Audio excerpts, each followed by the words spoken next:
तो जैसे कल तो हम नहीं कर पाए थे, कुछ शेड्यूल ऐसा था। तो जो हमारा टॉपिक है इस हफ्ते का वो है साक्षी दृष्टा, कि साक्षी कैसे रहे।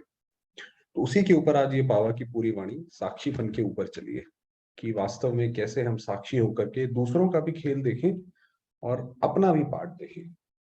तो वो कैसे करें, तो उसमें आज बाबा बता रहे हैं, आप समान निराकारी देह की स्मृति से न्यारे आत्मिक स्वरूप में स्थित होते हुए साक्षी होकर अपना और सर्व आत्माओं का पाठ देखने का अभ्यास मजबूत होता जाता है।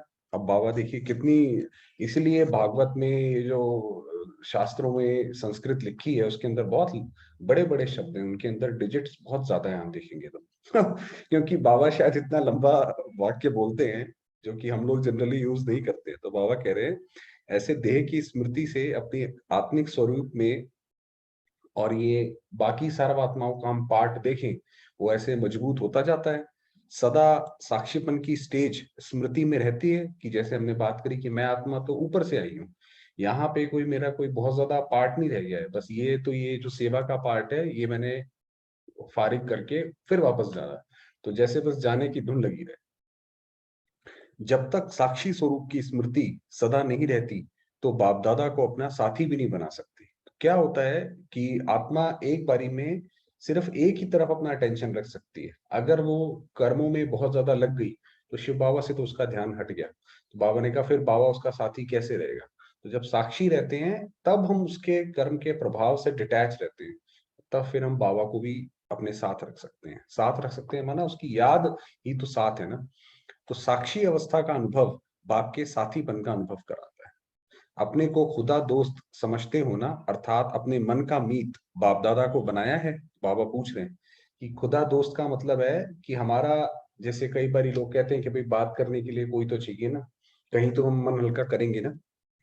तो ऐसे ही हमारा जो मन का मीत हो वो सिर्फ एक शिव बाबा और ब्रह्मा बाबा मतलब बाप दादा, उनसे ही जो है हम अपना मन हल्का करें।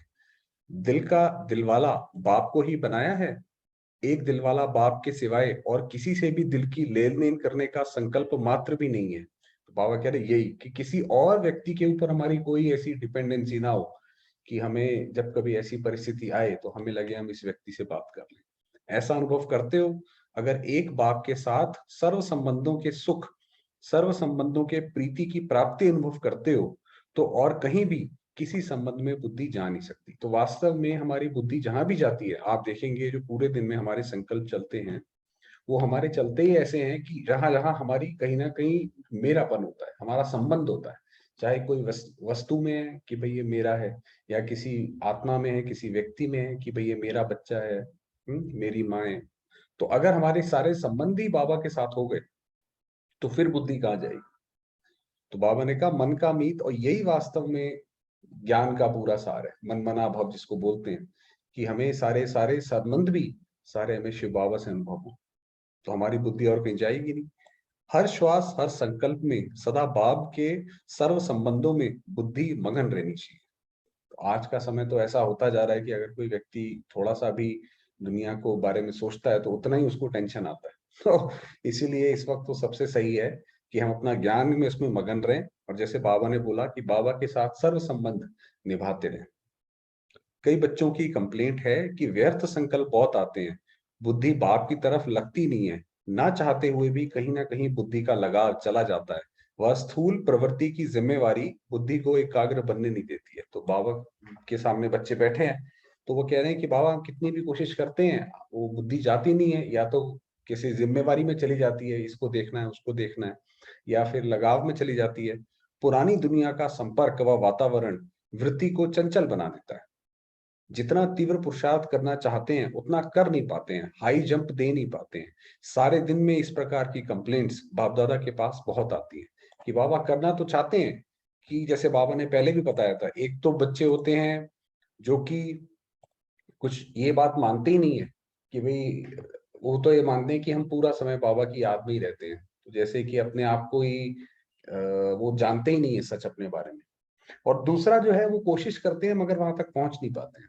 तो बाबा ने कहा ऐसे कंप्लेंट्स बहुत आते हैं। तो अब बाबा उसका आंसर कर रहे हैं, मास्टर सर्वशक्तिवान कहलाते हुए भी अपने ही स्वभाव संस्कार से मजबूर हो जाते हैं। तो बाप दादा को भी ऐसी बातें सुनते हुए मीठी हंसी भी आती है, व रहम भी आता है। कि मतलब कहते हैं मास्टर सर्वशक्तिमान है, शिव बाबा की संतान किसकी संतान है, और अपने ही नहीं सुधार पा रहे हैं और विश्व परिवर्तक के का लक्ष्य रखा हुआ है। तो कहने का मतलब है कि अपनी स्मृति जब हम भूल गए, तो जब अपने स्वभाव संस्कार को मिटा नहीं सकते, तो सारे विश्व से तमो प्रधान आसुरी संस्कार मिटाने वाले कैसे बनेंगे। तो वही बात है, जो अपने ही संस्कारों के वश हो जाए, वह सर्व वशीभूत हुई आत्माओं को मुक्त कैसे कर सकेंगे, क्योंकि दूसरी आत्माओं को तो अब तो वो बेचारी बहुत ज्यादा, दुनिया में जो आत्माएं हैं वो तो बहुत ज्यादा अब दुख में है। तो उनको तो जैसे किसी को हाथ से पकड़ के उठाने की जरूरत है, उनके अंदर अपनी कोई ताकत नहीं है। तो वो कौन कर पाएगा जब हम खुद निकले हुए होंगे।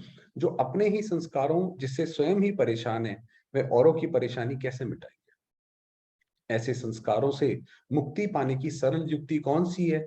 कर्म में आने से पहले संस्कार संकल्प में आते हैं, ये कर दूं, ऐसा होना चाहिए, ये क्या समझते हैं, मैं भी सब करना जानता हूँ। बाबा कह रहे ऐसे संकल्प आता है ना, कोई भी हम कार्य करते हैं भाई, तो ऐसे करके आता है।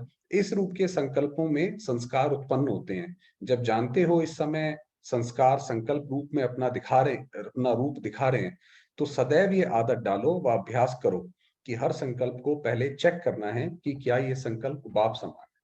तो ये बाबा ने चेकिंग बताई कि मान लीजिए हम पूरे दिन में कुछ भी करते हैं, जैसे हम चाहते हैं, हम योग लगाना चाहते हैं, हमारी बुद्धि सिर्फ बाबा से लगी रहे, मगर हमारे संकल्प और कहीं जाते हैं, व्यर्थ में जाते हैं या इधर उधर जाते हैं, तो हम ये देखें कि ये क्या ब्रह्मा बाबा का संकल्प है, क्या ये संकल्प ब्रह्मा बाबा करते, उस हिसाब से फिर आगे बढ़े। जैसे कोई बड़े आदमी होते हैं, वे जो कुछ भी स्वीकार करते हैं तो पहले उस चीज की चेकिंग होती है। जैसे प्रेसिडेंट है या कोई भी विशेष व्यक्ति या बड़े बड़े राजा होते हैं, तो उनका हर भोजन पहले चेक होता है, फिर वे स्वीकार करते हैं। ये तो आपको पता है कि जो भी ये बड़े वीवीआईपीज होते हैं, उनके तो गार्ड होते हैं और वो पहले खाना भी चेक करते हैं। ऐसा नहीं है किसी ने कुछ भी दिया तो वो पहले चेक करते हैं। उन्हें कोई भी वस्तु देंगे तो पहले उनकी चेकिंग होती है कि कहीं उसमें कुछ अशुद्धि या मिक्स तो नहीं है। तो वह बड़े आदमी आपके आगे क्या है। आपके राज्य में ये बड़े आदमी पांव नहीं रख सकते। बाबा कह रहे हैं आज की जो दुनिया में है, वो तो बाबा ने जैसे बता ही दिया कि वो हमारे राग उसके मुकाबले नहीं है, क्योंकि हमारा तो ऑलराउंड पार्ट है। तो अब भी आपके पांव पर पड़ने वाले हैं। जब राजाओं के भी अभी ये अंत में बाबा ने बोला ना, जब प्रत्यक्षता होगी तो अंत में क्या होगा कि जब सारे लोग ये जानेंगे ये भगवान आया हुआ है, तो वो कैसे जानेंगे, वो हमारा जीवन देख के ही जानेंगे, जैसे हमारे चरणों पे पड़ेंगे। तो बाबा ने कहा अब भी आपके पांव पर पड़ने वाले हैं। जब राजाओं के भी राजा बनते हो और सृष्टि के बीच श्रेष्ठ आत्मा कहलाते हो, तो आप विशेष आत्माओं का ये संकल्प रूपी बुद्धि का जो भोजन है, उसके लिए भी चेकिंग होनी चाहिए। तो बाबा ने कहा जब आप राजाओं के भी राजा बनते हो, सत्युग त्रेता में आने लायक बनते हो, देवताओं की राजधानी में आने के लायक बनते हो, तो आपका भी कोई भी संकल्प जो कि भोजन ही है हमारा आत्मा का, वो चेक होना चाहिए। कि हम ये देखें कि जो भी हम पूरे दिन में 24 घंटे में से मान लीजिए चलिए 8 घंटे तो जो भी है आराम करते हैं, जैसा भी है, बाकी 16 घंटे हमारे कैसे संकल्प चलते हैं। अगर वो नेगेटिव चलते हैं तो फिर तो मन में परेशानी ही तो रहेगी ना। तो वही बाबा कह रहे हैं, जब बिना चेकिंग के स्वीकार करते हो तब धोखा खाते हो। तो हर संकल्प को पहले चेक करो, जैसे सोने को यंत्र द्वारा चेक करते हैं कि ये सच्चा है या मिक्स है, रियल है व रोल्ड गोल्ड है। ऐसे ही ये चेक करो कि ये संकल्प बाप दादा समान है या नहीं है। तो कोई भी, चलिए ये करते हैं कल तक के लिए, अब कल तक मिलेंगे 12:30 तक। तो जो भी हम संकल्प करें, जितना हो सके ज्यादा बिना स्ट्रेस लिए हुए, जो भी हम संकल्प करें देखें क्या वो ब्रह्मा बाबा के समान है, क्या वो ब्रह्मा बाबा वो करते। तो फिर कल जब मिलेंगे तब देखेंगे कि भाई कितने परसेंट संकल्प हमारे जो हैं वो बाबा के समान रहे। जितना भी रहे, 80%, 50%, 40%, इस आधार से चेक करो। फिर वाणी और कर्म में लाओ। आधार को भूल जाते हो तब शूद्रपने और विष के संस्कार मिक्स हो जाते हैं। तो जब हमारा आधार जो है, क्योंकि ये गीता में आता है कि हे अर्जुन मुझे तीनों लोकों में कुछ नहीं चाहिए, मगर जब मैं आता हूं मैं दिखाता हूं कि कौन से कर्म कैसे करने चाहिए।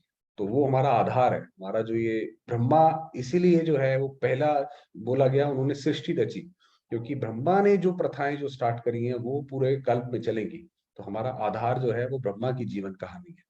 तो बाबा ने कहा उसको नहीं भूलो। जैसे भोजन में विष मिक्स हो जाए तो वह मूर्छित कर देता है, ऐसे ही संकल्प रूपी आहार वह भोजन में पुराने शुद्रपन का विष मिक्स हो जाता है, जो बाप की स्मृति और समर्थी स्वरूप से मूर्छित हो जाते हैं। तो अगर हमें पुराना संस्कार हमारा जागृत हो गया तो फिर उससे जैसे मूर्छित हो जाते हैं। तो अपने को विशेष आत्माएं समझते हुए अपने आप का स्वयं ही चेक कर पाओ। तो ये बाबा ने एक बहुत बड़ी सीख दी कि अगर हमें किसी भी चीज से पार होना है तो पहले अपना जो हमारा सेल्फ प्राइड है वो हम ऊपर करें, कि भाई पहले ये जाने कि मैं कौन सी आत्मा हूं। उसके बिना अगर हम कोई भी चीज चेंज करने की कोशिश करेंगे तो वो मुश्किल होगी, क्योंकि जैसे ही हमारी स्मृति ऊंची जाती है, हमारा जो है सेल्फ प्राइड ऊपर जाता है, वैसे ही सारी की सारी चीजें हम जीत जाते हैं। तो समझा, विशेष आत्मा की अपनी शान में रहो, वही बताया कि मैं आत्मा विशेष हूँ, इस पूरे पार्ट में मेरा विशेष पार्ट है। शिव बाबा ने स्वयं आकर मुझे अपनाया है। चलो ठीक है, मुझे लगता है कि दो चार कमजोरियां मेरे अंदर हैं, मगर मैं बाबा के साथ हूँ, वो भी निकल जाएंगी। मगर मैं आत्मा विशेष हूँ, मेरा पार्ट महान है इस ड्रामा में। तो विशेष आत्मा की शान में रहो तो परेशान नहीं होंगे। अच्छा, ये हुई संस्कारों को मिटाने की युक्ति। अगर इस कार्य में सदा बिजी रहोगे व सदा होली हंस स्वरूप में स्थित होंगे तो शुद्ध अशुद्ध, शूद्रपन और ब्राह्मणपन को सहज ही चेक कर सकेंगे कि जो जो ब्रह्मा बाबा ने नहीं किया वो हमने भी नहीं करना। बात खत्म हो गई बस। यही एक हमारी गाइडलाइन है, यही हमारी प्रेरणा है। और बुद्धि इसी कार्य में बिजी होने के कारण व्यर्थ संकल्पों की कंप्लेंट से फ्री हो जाएगी। दूसरी बात, सारा दिन बाप के सर्व संबंधों का, तो जो बाबा ने बात बताई थी कि अपनी बुद्धि जो है बाप के सर्व संबंधों में बिजी रखो, तो वो उसको बिजी रखने का मतलब क्या है, उसकी डेफिनेशन क्या है, अब वो बताएंगे बाबा। कि बाप के सर्व संबंधों का हर समय प्रमाण सुख नहीं ले पाते। जो गोपियों और पांडवों के चरित्र गाए हुए हैं, बाप से सर्व संबंधों का सुख लेना और मगन रहना अथवा सर्व संबंधों के लव में लवलीन रहना, ये अनुभव अभी किया नहीं है।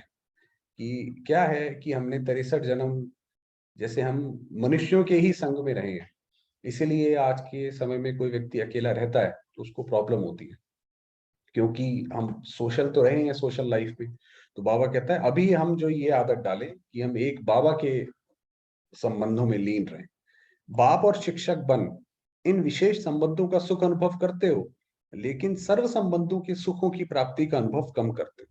तो बाबा कहता है कि जैसे आप मुझे अपना बेटा बना दो, भाई आप जो एक बेटे के प्रति हमारे फर्ज होते हैं वो हमने जैसे बाबा को बना लिया। तो बाबा हमारे परिवार की जैसे एक बड़ा बेटा होता है घर में, तो वो हमेशा बांध के रखता है, कोई जरूरत पड़ती है तो वो आता है। ऐसे ही शिव बाबा वो फिर आकर मदद करेगा। तो जैसे हमने उसको एक बेटा भी बना लिया, तो ये बाबा कह रहे हैं वो अनुभव कम करते हो।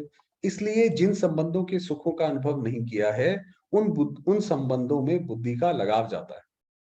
तो वही बताया कि मान लीजिए अगर शिव बाबा से माता का अनुभव नहीं किया, माँ का अनुभव नहीं किया, तो सारा ध्यान हमारा फिर माँ में जाएगा। अगर हमने बच्चे का अनुभव, बाबा को बच्चा नहीं बनाया होगा, तो हमारा ध्यान फिर बच्चे में जाएगा। तो बाबा कहते हैं वहां अगर यहाँ नहीं किया तो वहां जाएगा, क्योंकि आत्मा को जरूरत तो है ना, आत्मा के 7 गुण तो है ही है।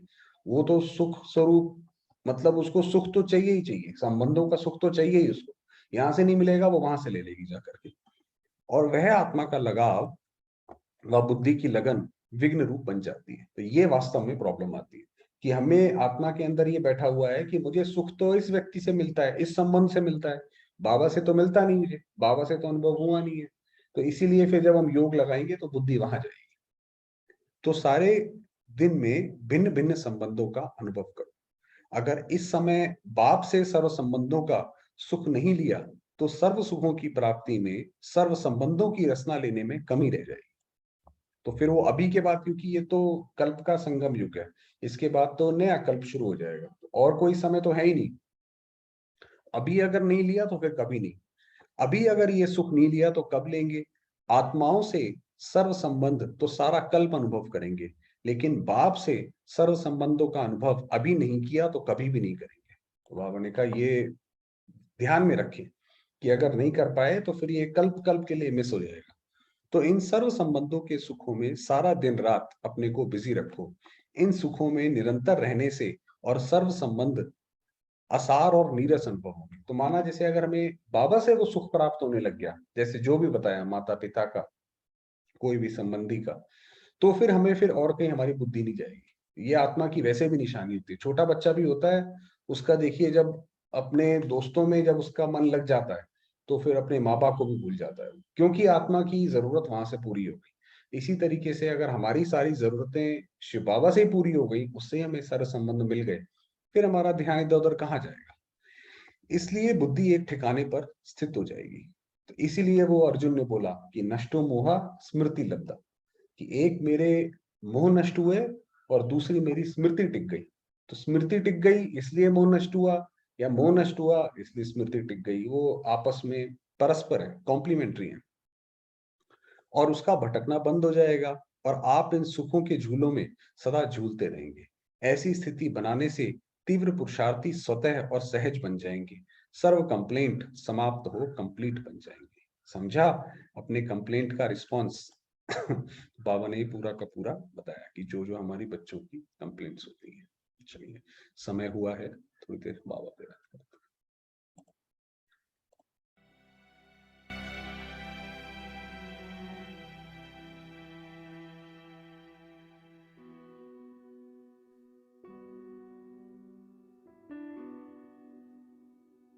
मैं आत्मा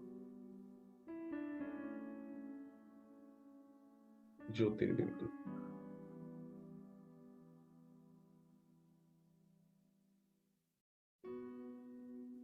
पॉइंट ऑफ लाइट हूँ।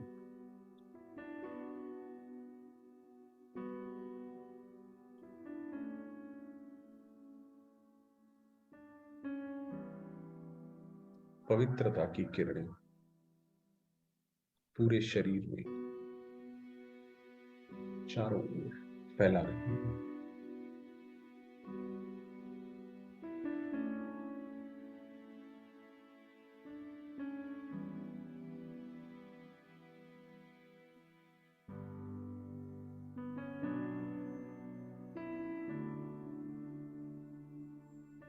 मैं आत्मा प्रकाश,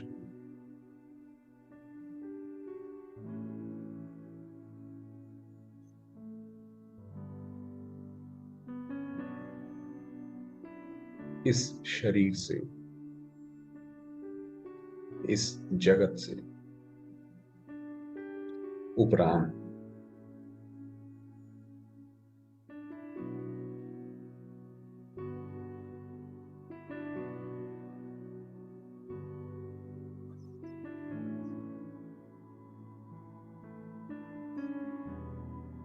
मेरे राम शुभ ज्योतिर्बिंदु स्वयं परमात्मा सर्वसमर्थ,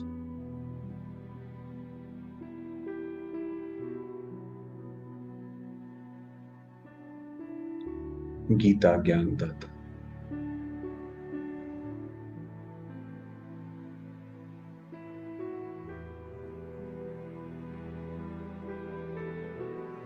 मेरे पिता है।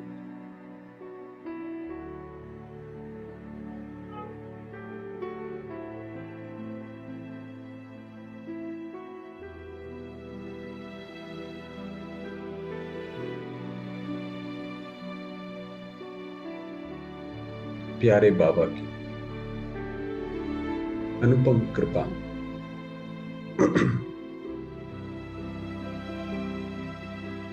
उनके वरदान,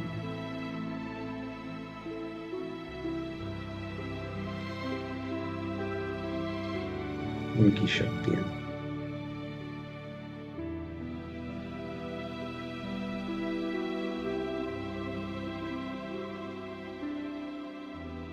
मुझ आत्मा पर बरस रही।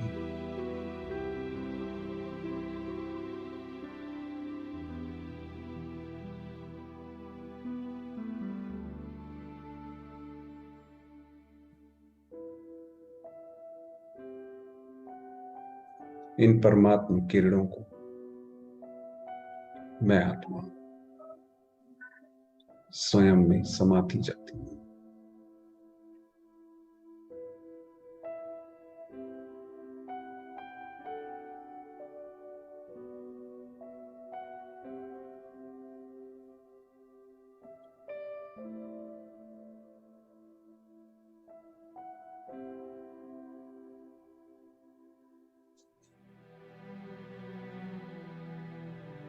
मैं आत्मा अपनी संपूर्ण अवस्था में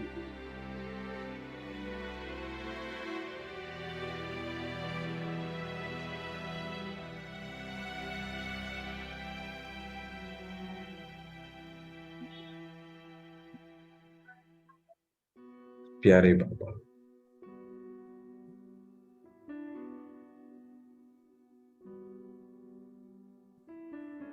मेरे माता पिता,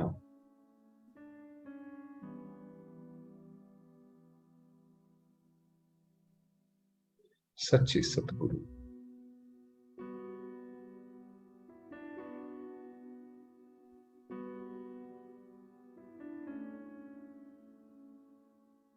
बंधु और सखा,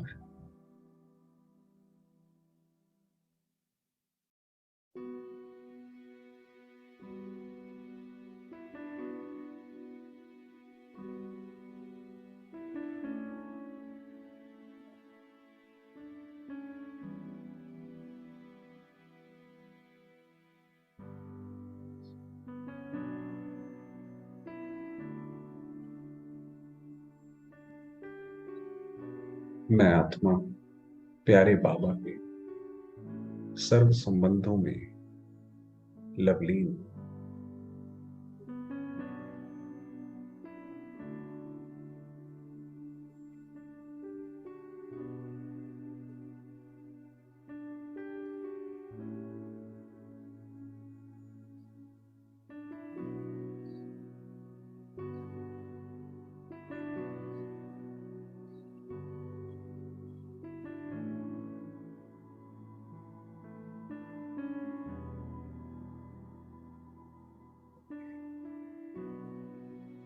मेरे बाबा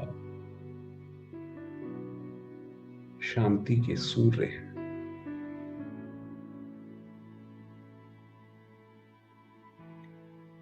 जिनकी अनेक किरणें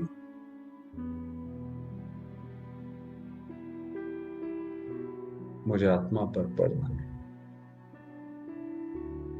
सारे संसार में फैल रही हैं।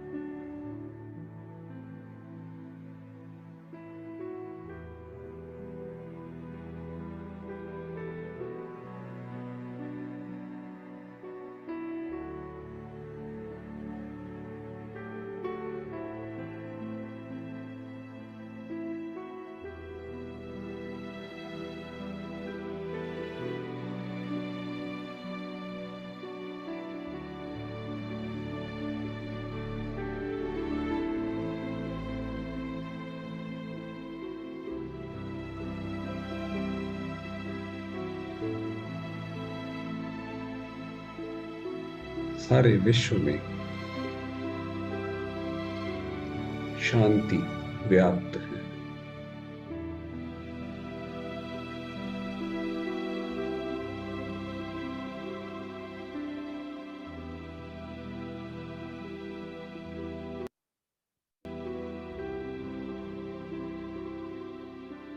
सर्वात्माओं को ज्योतिर्बिंदु स्वरूप में देखें।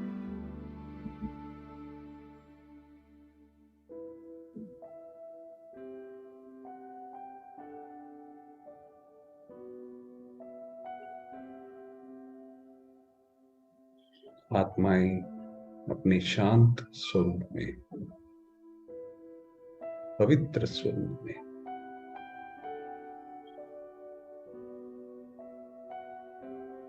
मुक्त अवस्था में स्थित है।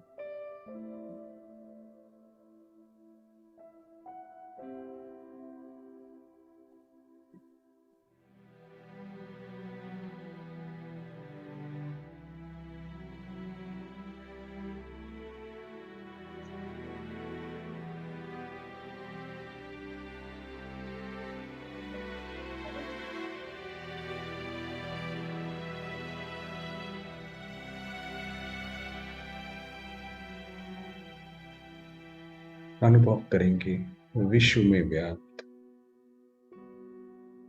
इस शांति को।